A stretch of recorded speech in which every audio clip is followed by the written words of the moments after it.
രാവിലെ ഇന്ന് ടെറസിലേക്ക് വന്നപ്പോഴാണ് ഈ ഒരു കാര്യം ഓർത്തത്. ഒന്നോ രണ്ടോ സീഡ് പോഡ് ഇതിനകത്ത് ഇട്ടിരുന്നതാണ്. ഞാൻ വിട്ടേ പോയി കേട്ടോ. അപ്പോൾ ഈ മഴ ആയതുകൊണ്ട് ശ്രദ്ധിച്ചില്ലായിരുന്നു. അപ്പോൾ വന്ന് നോക്കിയപ്പോൾ അത് ജെർമിനേഷൻ സംഭവിച്ചിട്ടുണ്ട്. അത്യാവശ്യം ജെർമിനേഷനുള്ള സീഡ്സാണ് നമ്മുടെ വിങ്കയുടെ സീഡ്സുകളെല്ലാം കേട്ടോ. ഞാൻ തന്നെ പാകി നോക്കിയിട്ടാണ് സീഡ്സ് എല്ലാം സെയിൽ ചെയ്യുന്നത്. ഇതൊക്കെ നമ്മുടെ കുറച്ച് വിങ്ക കളക്ഷൻസാണ്. നമ്മുടെ റെഗുലർ വ്യൂവേഴ്സിന് ഈ ഒരു പ്ലാന്റ്സിൻ്റെ കാര്യങ്ങളൊക്കെ അറിയായിരിക്കും കേട്ടോ. അപ്പോൾ ഞാൻ എന്താ പറഞ്ഞതെന്ന് വെച്ചാൽ, നമ്മുടെ വിങ്കയുടെ ഹാങ്ങിങ്ങിൽ എക്സോട്ടിക് വെറൈറ്റീസും ടാറ്റു വെറൈറ്റീസും നോർമൽ വെറൈറ്റീസും എല്ലാം ഇൻക്ലൂഡ് ചെയ്താണ് നമ്മൾ ഇതുവരെ സീഡ് കളക്ട് ചെയ്ത് വെച്ചിരിക്കുന്നത്. അപ്പോൾ അങ്ങനെയായിരിക്കും നമ്മൾ സെയിൽ ചെയ്യുന്നത്.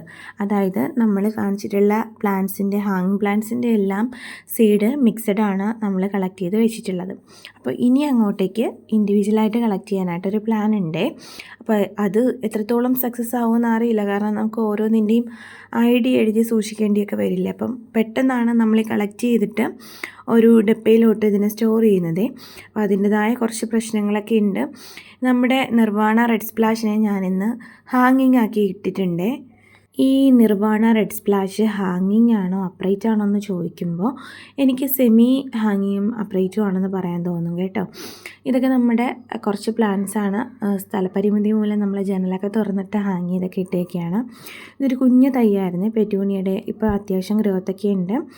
അതേ കണ്ടില്ലേ, നമ്മുടെ വിങ്ക പ്ലാന്റ്സിൻ്റെയൊക്കെ അവസ്ഥയെല്ലാം ഇങ്ങനെയൊക്കെയാണ്. നമുക്കിപ്പോൾ മഴ വന്നു കഴിഞ്ഞാൽ ഇനി നമുക്കത് പ്രൊപ്പഗേറ്റ് ചെയ്യാൻ ഭയങ്കര ബുദ്ധിമുട്ടാണ്. സ്റ്റെമ്മൊക്കെ അഴുകിപ്പോകും. അപ്പോൾ അങ്ങനെ കുറച്ച് പ്രശ്നങ്ങളൊക്കെ നമ്മൾ നേരിടുന്നുണ്ട്. ഇത് വന്നിട്ട് നമ്മുടെ മില്യൺ ബെൽസിൻ്റെ ഒരു പ്ലാന്റാണ്. കഴിഞ്ഞ ദിവസം ഒരു കമൻറ്റ് കണ്ടായിരുന്നു, എന്ത് വളമാണ് നമ്മുടെ മില്യൺ ബെൽസിന് കൊടുക്കുന്നതെന്ന്.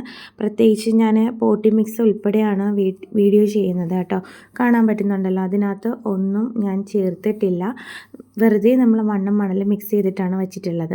അപ്പോൾ അത് ഡീറ്റെയിൽ ആയിട്ട് കാണിക്കാൻ വേണ്ടിയിട്ടാണ് ഞാൻ ഒരു വീഡിയോ ചെയ്തത്. അത്യാവശ്യം നല്ല ബുഷിയായിട്ട് തന്നെ പ്ലാന്റ് വന്നിട്ടുണ്ട്.